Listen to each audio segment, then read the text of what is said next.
அடுத்த ஆண்டு பாகிஸ்தானில் நடைபெறும் சாம்பியன்ஸ் உலகக்கோப்பை கிரிக்கெட் போட்டியில் பங்கேற்க பாகிஸ்தானுக்கு வரப்போவதில்லை என்று இந்திய கிரிக்கெட் வாரியம் திட்டவட்டமாக அறிவித்துவிட்டது.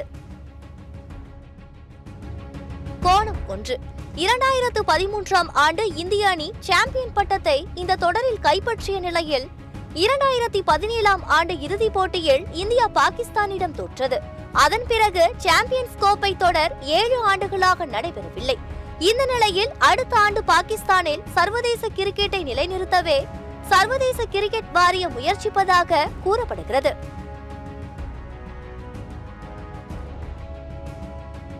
கோணம் 2. இந்திய வீரர்களுக்கு பாதுகாப்பை உறுதி செய்ய வேண்டும் என்பதற்காகவே இந்திய எல்லைக்கு அருகில் உள்ள லாகூரில் போட்டியை நடத்த சர்வதேச கிரிக்கெட் வாரியமான ICC முடிவெடுத்திருப்பதாக கூறப்படுகிறது. ஆனால் இந்திய கிரிக்கெட் வாரியம் பாகிஸ்தானுக்கு செல்ல முடியாது என்பதில் உறுதியாகவே இருக்கிறது.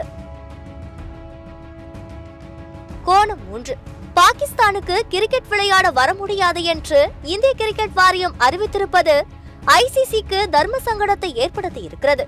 இந்தியாவில் சீர்குலைவு வேலைகளை செய்வதையே பாகிஸ்தான் வாடிக்கையாக கொண்டிருக்கும் நிலையில் அந்த நாட்டில் விளையாடுவதுதான் ஒரு கேடா என்பதுதான் இந்தியாவின் நிலைப்பாடாகும்.